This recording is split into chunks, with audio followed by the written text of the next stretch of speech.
For people who were neglected or abused as kids, dating can feel like a war zone.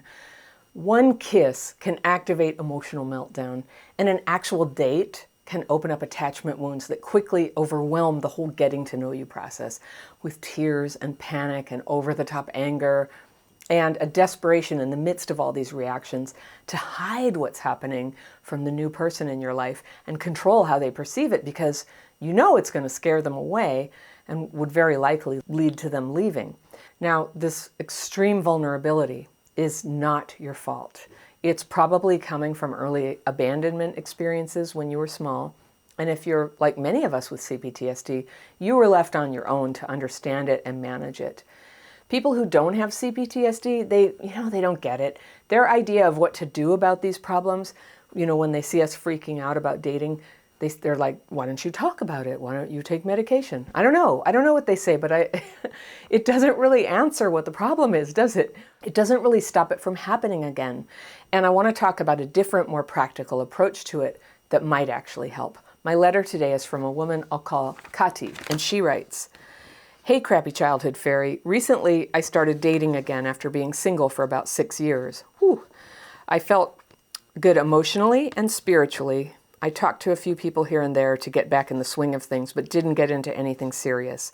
I ended up quitting my job in a major city where I was doing really well and coming back to my hometown to stay with my sister for a few months. I feel like I connect with people here better. I was craving connection so badly, and I was having a hard time meeting people in the big city." Okay, I got my pencil here. I'm going to be circling things, Kati, so I'll read your letter all the way through and I'll come back and comment on some things that I circle here. All right. I ended up meeting a guy who I had talked to on Facebook for a few months. I told him I was in town and we made plans to hang out. He was really nice and respectful, not like any of the guys I'd been with before. And I felt a very strong connection with him. We liked the same music, we laughed at the same things, and the date went really smoothly. By the end of the date, he kissed me, which I thought was moving a little too fast, but since I hadn't kissed anyone in many years, I got a little swept away. I didn't even know if he was the one I wanted to be with, and I wanted to take things slow, which I thought was showing what a mature state of mind I was in and how much I had grown since being single. He is 31, and I'm 29 now, by the way. I ended up allowing myself to start thinking about him, fantasizing and replaying the kiss over and over. I started stalking his social media and just let myself go off the deep end. I knew a nice, normal guy like him would not want to be with somebody like that, but I couldn't help it. Even writing this brings so much shame and regret of how I acted. I tried to act laid back, like I didn't care, and I even looked up his zodiac sign to see what kind of girls he likes. We actually have the same birthday, which of course I thought was some sign or something. He started to notice something was off, even through texts. Before I kissed him and on Facebook, I was just acting like my normal, confident self, which he was obviously attracted to. But now, I didn't know how to act. A lot of my CPTSD symptoms were coming up. I was able to spot a few of them, like wondering if he was talking to other girls, and I was able to let that go. I was also able to realize he wasn't going to be obsessed with or fall in love with me until he got to know me, which required time and respect. I've dated many narcissists in the past who love-bombed me, and I really had to recognize that this is not part of a normal, healthy relationship. This guy, on the other hand, didn't text me 24/7, but I found myself wanting to talk to him all the time, so again, I forced myself to back off a little bit.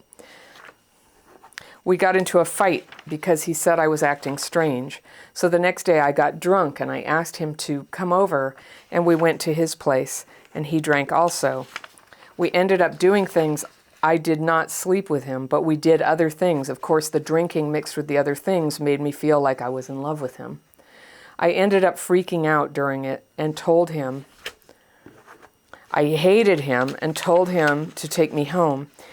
He was very upset and told me not to contact him anymore. He blocked me on Facebook, and then on his way home after dropping me off, I called him and he said that our energies are different. And I'm sorry that I led you on. He also said, I'm just thinking like a guy now, which probably means he's just interested in sex and has no respect for me anymore. It's been a week and I feel like I have lost myself. I can't stop thinking about him and stalking his social media. I literally feel heartbroken, and the feeling of rejection has reopened traumatizing wounds. I'm starting to have panic attacks in the middle of the night. I have so much regret for even coming here in the first place. I haven't contacted him, and I blocked his number, and I asked him to block me as well. I ended up messaging him, asking if he blocked me yet, and he has not. I decided to completely stop drinking and try to get back to a good headspace, but I feel like I got so knocked off course, part of me wants to give up. I can't take this feeling of obsessing over him and thinking that I could finally be with a nice person, just to go through the same things that made me stop dating in the first place. Please, any advice would mean so much to me. Thank you, Kati. All right, Kati. Yes, okay, I have some suggestions for you. So I go through your letter, and you do mention that you have CPTSD. I don't know what happened, but I can imagine. Your vibe to me feels like somebody who was not only neglected and not seen as a person, but maybe sexually abused, just because, you know, anything related to sex is so triggering. It just seems like there's something there. But I don't know. You didn't tell me, but that's the feeling. That's how it's reading to me based on, you know, just knowing people. You were craving connection so badly when you moved home, and you quit a job. It sounds like, you know, you had moved your life in a positive direction, maybe going to the city, but it was so lonely. And, you know, after this whole pandemic, you know, I just don't fault anybody for making major moves to try to sort out life and be more connected to people. So you were going to live with your sister, and you ended up meeting a guy. You were talking on Facebook for a few months, and you told him you were in town, and you hung out, and he was nice, and he was respectful, yay! And you felt a strong connection with him, and you liked the same music, and you laughed, and things were good. And then at the end of the date, he kissed you, and you went ahead and, I guess, kissed him back or allowed him to kiss you, and you didn't feel right about it, okay? So I don't think it's crazy for a guy to try to kiss somebody who he had a nice date with. That's not weird. It's not what you wanted. It's not clear to me, you know, maybe you didn't signal in any way that you weren't receptive. So I know what you mean. Assuming you just sort of went along with it because you don't want to, I don't know, hurt somebody's feelings, or you're not sure how you feel yet. So no harm, no foul there. But after that, it kicked off an obsession for you. Okay, I know what that's like. So you ended up allowing yourself to think about him, fantasizing, replaying the kiss over and over, and you started stalking his social media. So, you know, right there, I just want to tell you what you already know, but I just want to say it out loud for you. Yes, something old got activated in you. And anybody who meets somebody they really like, they're going to feel excited about it, you know, and it's not like the weirdest thing to go, I don't know, let's see what they've got on Facebook or Instagram about themselves.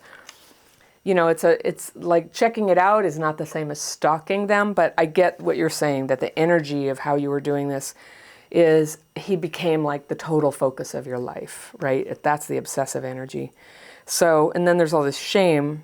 You knew that a nice, normal guy wouldn't want to be with somebody who got so obsessed like that. So you were judging yourself. You were like, see, I'm unworthy. You went to the unworthy place, even though, look, he's not going to know that you were looking at his social media. And a lot of people advise if you're going to date somebody, you know, you might want to look at their social media so you can learn a little bit about them. It's a way to do that. It's not the same as stalking. So then you tried to act laid back and like you didn't care, right? So here at Crappy Childhood Fairy, we call that trying to pretend you're the cool girl. I'm the cool girl. I'm laid back. I don't care. I don't have a lot of emotions about the fact that we're getting involved and that I have a big crush on you. It's just, you know what? You don't have to do that. You don't have to be cool. It's okay to be kind of nerdy about romance when you like somebody. I hear you. In you, especially with whatever happened in the past, it just takes on these huge proportions.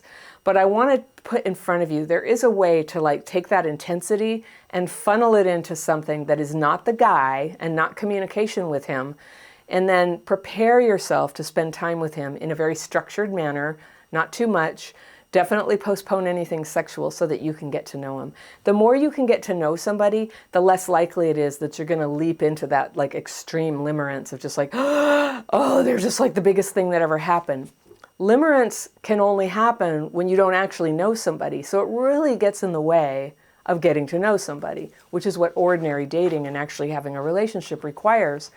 So you are correctly sensing that there's a reaction in you that's obstructing the normal process where you would have found out, like, is he actually a good match for you? You tried to act laid back, and you looked at his zodiac sign to see what kind of girls he likes, but of course, he likes girls like you. That's what you know so far. He came for you. You can't use astrology to know what somebody likes. That's just not real. Trying to use zodiac stuff or tarot or anything, that's what limerent people do. It's like, I don't like the answer I'm getting from reality. Let's see if somebody will give me, a different answer that's like magical and justifies my obsession. So I would really encourage you, just stay away from all that stuff. If you have this wound that you get limerent and it's blocking you from having real relationships, not being able to date for 6 years when you're 29, ouch. If your heart's desire is to have, a mate, then yeah, it's time to date. It's time to do this. He started to notice something was weird from your texts. So here goes the shame for you. Before you kissed him, and on Facebook, you were just acting like your normal self, and that's who he was attracted to. Yay, so you're in there. The real you is in there before the limerence kicked in. And the symptoms were kicking up, and it was stuff like you were wondering if he was talking to other girls. So like getting really, probably if you went on one date with somebody and they're online and dating and stuff, yeah, they're talking to other girls. So, it's not an exclusive thing. And I think when you really like somebody, it is kind of hard to deal with that. And you don't actually have to date in that way where you continue to see somebody when you can decide to date one person at a time and let people who are also interested in that come to you with it. You get to have standards about that. And believe me, when you have standards and boundaries and you've set your own expectations of what works for you, it's going to like give off this vibe that people respect so much more than what happens with CPTSD when we lose that boundary and we get limerent. It's just like, oh, I'll take whatever I can get. No, yeah, whatever you like, whatever you want to do, that's what I want. It's a sure way to lose somebody's, interest in you is to be that way. You're right. It's like that. But what are you going to do? We got CPTSD, so we work on it together, okay? We name it, we learn to calm it, and we get support from other people to help us kind of manage the path towards love. You are still included in this world, okay, Kati? You are still part of it. You still get to look for love. You still get to go on dates. But it's just going to take some structure. You said a guy like him, he's not going to get obsessed or fall in love. So just a cautionary tale, you don't actually know him yet. For all you know, he's also an obsessive type. And it's a mystery. You're trying to interpret stuff that he says, but everybody in the early stages, they're putting their best foot forward. They're hiding what they feel embarrassed about. Everybody has stuff. So don't think he's so perfect and ahead of you or anything. I do understand, though, that he pulled away when he did. So he didn't text you 24/7, but you found yourself wanting to talk. You forced yourself to back off. That's right. That's how you set a boundary with yourself. But you got in a fight because he said you were acting strange. So the next day, you got drunk and asked him to come over. All right, right here, this was a big red flag here, Kati. You had an argument with him because you were acting weird. So rather than back off or try to talk about it, you got drunk and asked him to come over, which to me sounds like trying to make sex happen. And that's, to a person with no boundaries, that's what sex is for. It's like, things are getting difficult. I know. I'll just Band-Aid it all over with sex. And then he'll be interested, and that's all the relationship will be about, and we can stop focusing on how I'm struggling. And there's also this, fantasy that if there's sex, I'll calm down. This thing that I want, that's not how it works, is it, though? If you didn't actually go all the way with him, but it sounds like you fooled around, and that's all it takes. Getting sexual with somebody, if you have abandonment wounds, which clearly you do from what you're describing, it's going to lock you in to a situation that you don't have the tools yet to handle. I would just strongly recommend that you have a delay boundary, that you put a big delay on getting sexual with anybody, that you have a real relationship with them so that when things eventually one day do become sexual, it's hard for you, it's triggering for you. This person is with you. They know that you struggle with this stuff. They are prepared to be supportive of you. You are worth it to them. Rather than you being this little tiny, peeled grape, out in the world just trying to pretend that you're tough as a rock. You're not. You don't have to be tough. You get to protect yourself. It's normal and okay, to stay away from these things that are so triggering for a person with CPTSD. So you saw what happened. The other thing I'm going to suggest to you, Kati, this thing where you said you quit drinking, yes. I've been talking about this more. If alcohol mixes with your CPTSD and results in behavior that makes you ashamed, it's time to stop drinking. It's time to let it go. If you have a desire to stop, guess what? You get to go to one of the most wonderful things in the world, which is AA. And I'm not an alcoholic, but I've gone to hundreds of open meetings because I absolutely love AA meetings. I relate to the alcoholics and the sort of intense life or death problems that they experience. That's how CPTSD is for me. I relate a lot. I used to wish, I wish it were just like, oh, if I stopped drinking, I would stop having this problem. But even alcoholics, stopping drinking isn't the end of the road. It's, there's so much healing that goes on that is only can be made possible in sobriety. Learning to live physiologically sober off of alcohol, emotionally sober off of a crutch just designed to sort of blow everything out of the water and make everything, just change the channel with sex or drunkenness or something. Emotional sobriety. All right, emotional sobriety is so important to a person who loses her or his boundaries when they try to date, okay? You can do this. So you freaked out in the middle of fooling around with him and told him you hated him, and you demanded he take you home, and he was very upset. Well, yeah. So that's pretty extreme behavior. So, okay, let's chalk it up to CPTSD and alcohol and some pretty bad trauma wounds there. Some people, this type of behavior, this sort of like, I love you, I hate you, I love you, I hate you, it goes on and on and on and on. I'm going to really urge you, do everything you can to support yourself in not becoming one of those people. Don't let this go on and on. Arrest it. Arrest it by getting sober.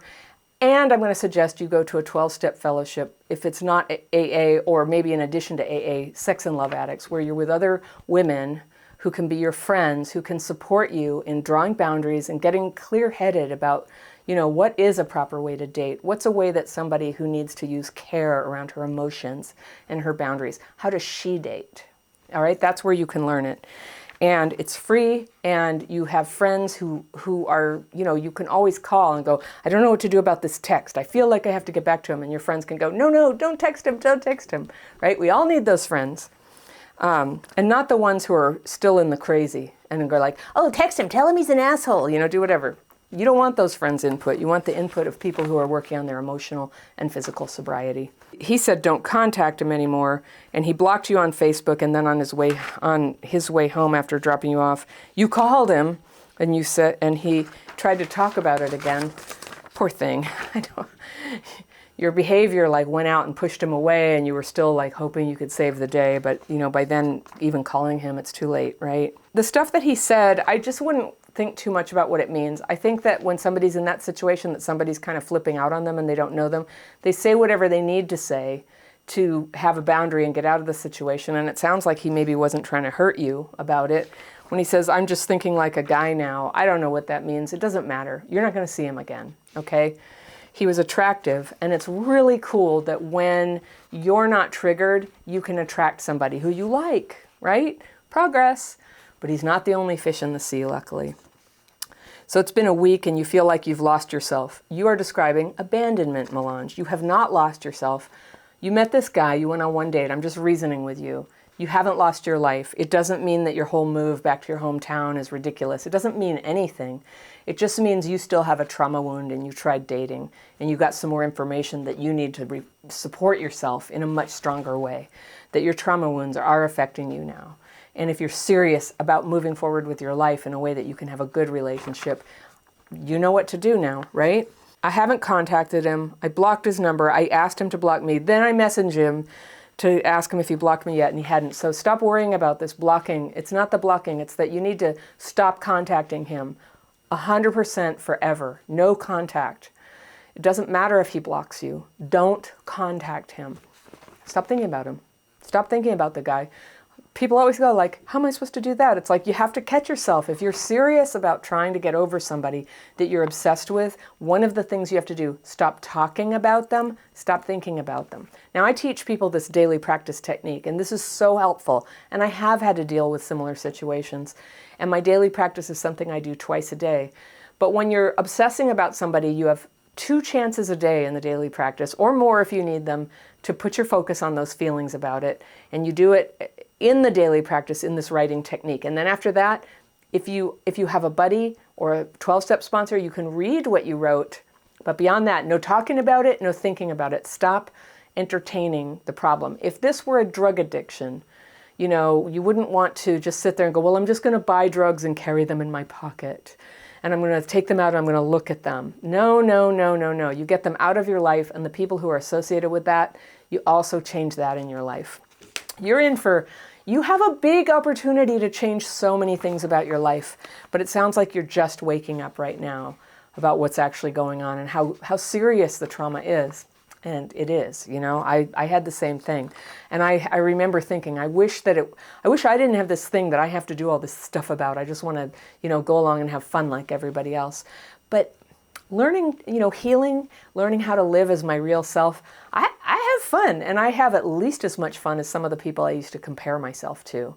Like actually healing, when you've been through trauma, you know, your life and your consciousness and your heart and your relationships, they go wide. And there's a very good life possible for you. So never fear. Healing feels good. Healing is fun. And especially with other people who are healing too. Okay, so I can't take this feeling of obsessing over him. Don't take it. Stop it. And thinking I could finally be with a nice person just to go through the same thing. It doesn't ever have to be this bad again if you get into a serious program of healing. If you love this topic and you want to hear more about how to get over obsession with somebody, I've got this one that's about how it comes from neglect wounds. If you want to get over the obsession, heal the neglect. That video is right here, and I will see you very soon.